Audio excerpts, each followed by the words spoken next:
서울 영등포구에 있는 한 복지관. 노인들을 대상으로 한 체조교실이 한창이다. 60, 70대가 대부분인 이곳의 할머니, 할아버지들에게 가장 단골로 떠오르는 이야기 주제 중 하나는 관절이다. 가만히 있으면 더 아프잖아요. 그러니까 움직여야지 괜찮지. 저는 무릎 관절이 좀 있죠. 나이 먹으면 다 있잖아. 퇴행성 관절. 내가 원래 허리가 아파서 당기는 거 짚지를 못했거든요. 그런데 지금 운동해가지고 무리 없이 운동 잘하고. 관절염에 대해서 알고 있는데 다리 아프고 무릎이 제일 아프다 그러더라고. 그래서 류마티스 관절염은 앉으면은 일어날 수가 없고. 류마티스는 그냥 뭐 이렇게 꼬부라지는 거 아니야 이런데? 맞아? 일반적으로 관절염이라고 하면 나이와 함께 당연히 찾아오는 것이라고 생각해 류마티스 관절염과 퇴행성 관절염은 비슷한 질병으로 착각한다. 하지만 이 둘은 원인부터 증상까지 확연히 다르다.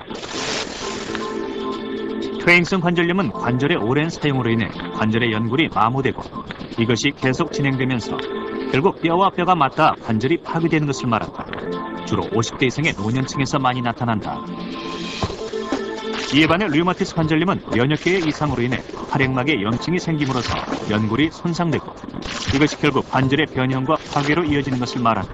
전 연령층에서 나타날 수 있다.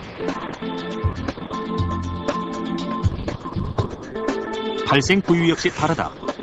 류마티스 관절염이 전신의 작은 관절에서 주로 발생하는 데 비해 퇴행성 관절염은 우리 몸을 지탱하는 큰 관절에서 주로 나타난다.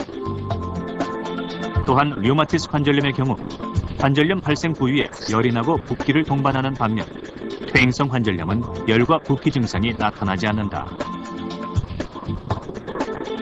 통증이 발생하는 시간대 역시 류마티스 관절염이 주로 아침 시간대인데 반해 퇴행성 관절염은 저녁에 통증이 심하다.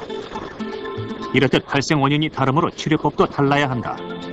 하지만 많은 경우 이 두 가지를 같은 것으로 생각해 치료 시기를 놓치는 경우가 많다. 특히 천천히 진행되는 퇴행성과는 달리 류마티스 관절염은 발생 2년 사이에 치료를 하지 않을 경우 해당 관절뿐 아니라 전신의 관절이 손상돼 장애로 이어질 가능성이 높다.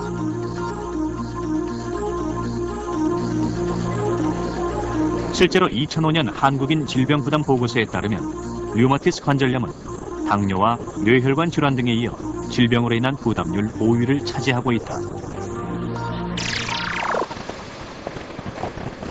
서울에 있는 한 여대 기숙사. 이른 아침부터 머리 감으랴 화장하랴 빛나 씨의 등굣길 준비가 바쁘다.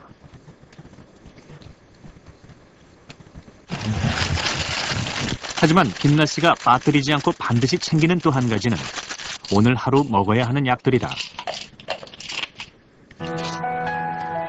성악을 전공하는 빛나 씨는 초등학교 4학년인 11살 때 류마티스 관절염 진단을 받았다. 단순한 감기 증상으로 시작된 병은 무릎의 통증과 마비 증상으로 이어졌다. 심각하게 아팠을 때는 그러니까 정말 이렇게 스치기만 해도 아프다고 그런 거 있잖아요. 그래서 옷도 못 입고 그냥 한 시트만 덮고 있을 정도로 좀 힘들었고 통증이 너무 심할 때는 그냥 다 포기하고 싶고 그럴 정도로. 한창 빛나야 할 20대. 오래고 긴 치료 과정 중에 빛나 씨는 2005년과 2006년 고관절 부위의 인공관절 수술을 받았다. 숨기고 싶은 적은 한 번도 없었던 것 같아요, 여태까지. 왜냐면 오히려 제가 그거를 내가 불편한 것을 공개를 했을 때 정말 많은 사람들이 저를 도와주셨고 그만큼 사랑을 너무나 많이 받았거든요. 너무나 감사한 분들도 많고 그래서 빛나 씨는 자신이 류마티스 관절염을 갖고 있다는 사실을 애써 감추지 않았다. 그리고 운동치료사를 찾아 자신이 어떤 병을 갖고 있으며 그에 맞는 운동은 어떤 것이 좋은지 상담을 구한 후 체계적인 운동을 시작했다.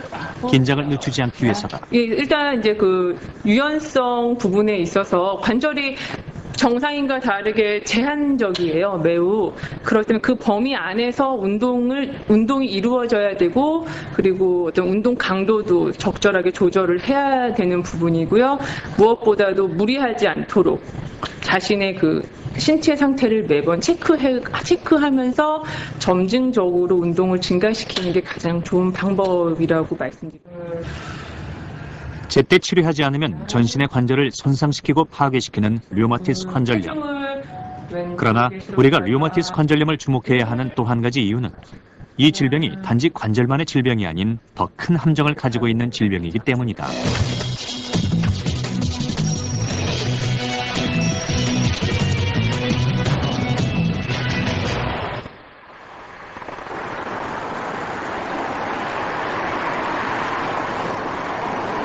올해 69세의 홍남표 씨가 PETCT를 찍기 위해 병원을 찾았다. 홍남표 씨는 류마티스 관절염 환자다. 지난 97년 진단을 받은 후 10년을 류마티스 관절염의 고통스러운 시간 속에 살았다. 지금 뭐 숨차고 이런 거는 괜찮으시죠 지금은요? 많이 그래요. 그러던 어느 날 폐에 이상이 왔다. 간질성 폐렴이었다. 오랜 기간 탄광에서 일했고 담배도 유난히 좋아했다. 그래서 폐렴의 원인 역시 그중 하나일 것이라고 추측했지만 아니었다. 오랜 시간 알아온 류마티스 관절염이 결국 간질성 폐렴이라는 또 다른 류마티스성 질환으로 이어진 것이다. 숨이 잘 찼어요. 그래도 이 폐가 좀 기관지가 좀 그러니까 이 아키 현대도 조금 나빠졌는데 이게 아프니까 말까 해가지고 숨이 차서 지금 한 100m 정도 직선을 대면 못 가고 중간에 한번 서가지고 못 가고 그전에는 못 갔고